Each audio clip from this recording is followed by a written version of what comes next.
Hey, what's up you guys? Bloody Jacob here to bring you my review of the Season 2 premiere of STARZ Black Sails. And yeah, it's been a long wait, you guys, since March of 2014, I believe, is when Season 1 ended. So yeah, it's been a longer wait than a lot of other shows on air nowadays, but for the most part, it was pretty worth it. I mean, a very solid premiere. Just to start off, I like the episode quite a bit. Definitely, this is going to be like an overly long review, but I did want to talk about it a little bit. I'm not going to do weekly reviews of this show or anything, I don't think, but I will do a review on this premiere episode and most likely the Season 2 finale when that does air. So yeah, I will be watching every week, just not reviewing every week. So yeah, of course we started off like right where we left off pretty much. Flint and the rest of his former crew on the island, except he is now pretty much an outcast, as is Silver. And you know, we see they find the treasure, but you know, it's guarded by this other crew that had already been there. And Flint actually manages to get the crew not to execute him, pretty much. And you know, he kind of negotiates that he and someone else can get on board the ship that's guarding it and sort of like take over and get the treasure back from him and different things like that. And so he negotiates that, and the guy who plays Dufresne, I think is his name, you know, the guy with the glasses, he actually manages, you know, he actually agrees to it, but you know, he just tells him strictly after that, you know, they're no longer going to be part of the crew, not like a captain, not even involved with them whatsoever. They're not going to get paid when they leave, they're just going to leave and, you know, never work with each other or see each other again, pretty much. So, there's that. So, that whole thing with, and Flint was hoping he'd find someone, you know, someone that volunteer to go with him that can actually handle themselves in a fight. But Silver goes with him, and of course, Flint doesn't have much confidence in Silver in that regard. So, it's kind of funny. But as Flint soon discovers about Silver on board the ship is, you know, that he is a pretty good manipulator. He has a silver tongue, pretty much. We already kind of knew that, as did Flint, sort of, but it turns out that Silver actually only went with him just so he could, he thought Flint was actually going to try and escape instead of actually trying to get on the ship. So that puts Silver in an awkward position, and it was a really pretty cool sequence, really, when they got on board the ship, because we've seen Flint, he had a knife, you know, he had to go into kind of stealth mode, and just seeing him stick guys and kill them as silently as he could was really cool to see. And of course Silver tried to steal something off the ship, and that almost woke someone up, and a can almost rolled down the ship underneath their little canopies and stuff like that. So that was kind of funny. And unfortunately they're discovered, and you know, they're captured by the crew, and as you can see in my video thumbnail, they're basically seated in two chairs, and the captain is talking to them, asking them why they're here and what they're doing, pretty much. And so we're just, you know, telling them everything, because, you know, the captain of that ship had said that if the person who tells me will, you know, get money, basically, or I forget if it was money or whatever, but he'll get that, then he gets to walk away, whereas the other one will be dealt with appropriately, which basically just means they'll kill him.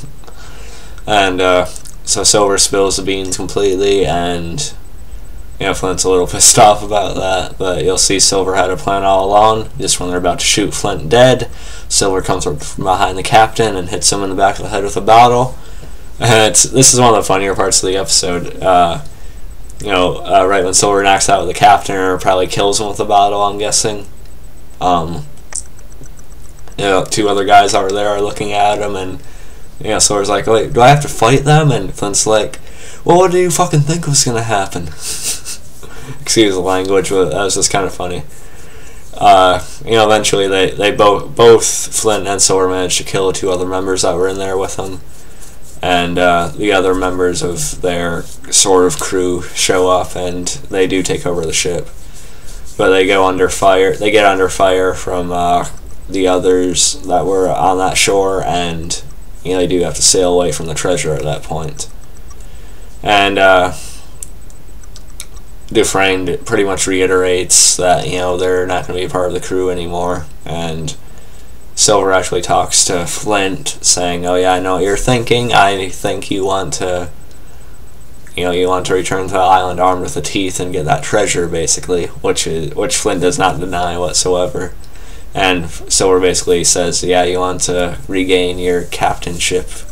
You know, you want to be captain of the ship again," is basically what Silver said, and that's pretty much all true. So it's going to be interesting to see how Flint goes about doing that this season. If it'll be a couple episodes of him doing that, or if it'll be like a season-long endeavor of him fully regaining control of the crew, or what. But yeah, that was definitely the best part of the episode. That was the main part of the episode. It's definitely Flint is basically he is the best part of the show. He's definitely the best character on the show, in my opinion, my favorite character anyway. And it wasn't for him, I won't be as into the show as I am. I really like Toby Stephens' portrayal of the character, I mean. And we also got some flashbacks to Flint back in England when he was known as James McGraw. And we basically see a flashback of him meeting Hamilton, which you know from season 1 was his best friend. And you meet Miss Marlowe again, who is actually, you know, Hamilton's wife. And, you know, basically the start of, like, the whole affair that started between Flint, or McGraw, and, you know, Hamilton / Miranda Marlowe. So we basically see the start of that. I'm sure we'll see more flashbacks during the season, see exactly what happened with them, even though we basically know the general story. We'll probably see more of the details of it. And I welcome these flashbacks. I mean, it's different seeing Flint with such a different type of look to him. And it's definitely something we need to know more about, I think. I think it's needed. So yeah, it's some pretty cool flashbacks. I like it. So that was definitely the best part of the episode, the flashbacks, as well as what's going on with Flint and Silver. And as far as the rest of the episode, it wasn't really overly interesting to me, to be completely honest. But we did see an introduction to Ned Low, who is actually a real pirate in history. I don't look up any information on any of these actual historical figures in any shows like Black Sails or Vikings, simply because I don't want to be spoiled on their fates, even though I know this is a prequel to Treasure Island. I still don't want to know anything about what happens to them in their lives. But Ned Low's introduction basically shows him just taking over a ship and killing all the crew on board despite them surrendering right away. So right away we see how brutal he is, even more so than Flint and such. So yeah, and we see him talk to Eleanor later on, and we see he's sort of like psychotic, but also very crafty and intelligent as well. So he'll be a good villain for the season, I think. I'm hoping he doesn't last past the season, but it'll be good to see him get mixed up with the likes of Flint once he returns, as well as Vane.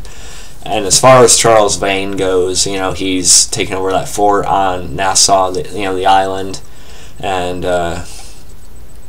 you know, we see a conversation between him and Eleanor, and of course it's awkward because he had a girl in his room with him. So there's always that weird, awkward sexual tension between Eleanor and Vane.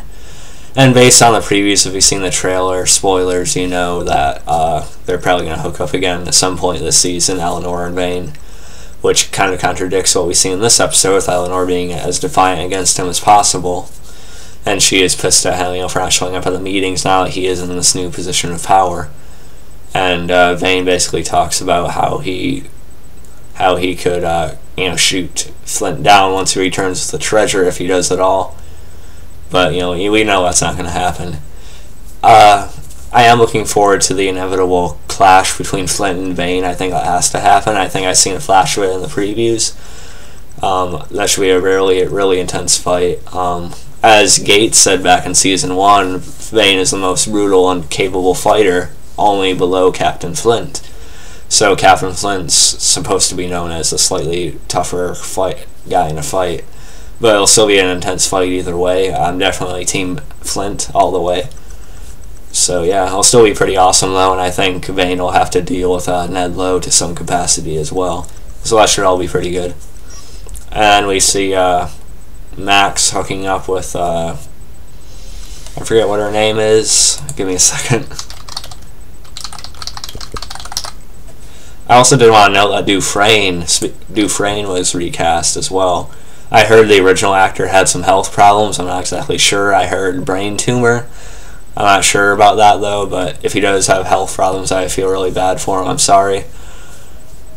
As far as the new guy that plays Dufresne, not quite as good as the original actor, but I think we'll get used to him. And I do hope the original actor's health does improve. So,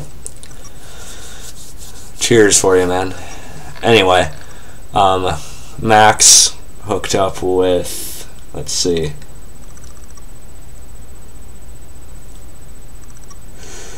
Yeah, and Bonnie, yeah, that's it.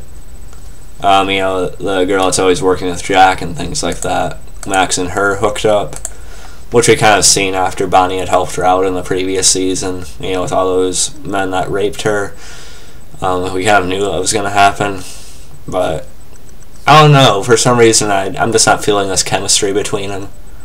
At least with Eleanor and Max last season, we felt like there was a story behind them that was somewhat well established, but with this it just feels like they're having lesbian scenes on the show just to have lesbian scenes. I have nothing against that though, but I'm just saying for the sake of the story, I'm not sure how much is behind her, how much it makes sense at this point, but who knows, maybe I'll like it.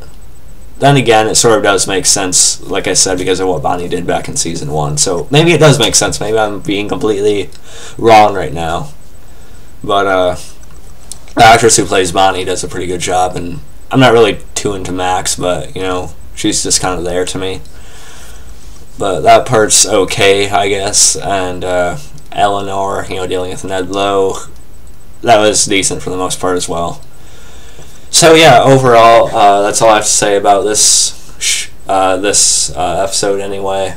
Overall, I'd say it was a very solid premiere. I liked all the action and the banter between Flint and Silver in this episode, as well as the flashbacks. It'll be interesting to see how Flint plans on taking over his ship again and coming back and getting that treasure.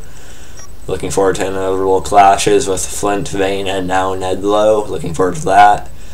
I'm really excited for a long-term story, hopefully being, you know, with England eventually coming to the island and trying to take it over, which will be awesome. I hope that's where they're going long-term. And it definitely makes sense. So, yeah. I like all stuff. I like the introduction to Ned Low. It was pretty brutal. I liked it. Overall, I'd say it was good. Yeah, so that's all I have to say about it this week. I'm not going to be doing weekly reviews, like I said, but I will be reviewing the Season 2 finale whenever that airs. So yeah, definitely check out the show if you haven't, if you're a fan of this world. And yeah, I'd recommend it. Although I think I do prefer Vikings to this show at this point. But Black Sails is still a pretty decent show, so yeah, I'm still going to be talking about it, like I said, at the finale. So yeah, I'll catch you guys next time, and peace.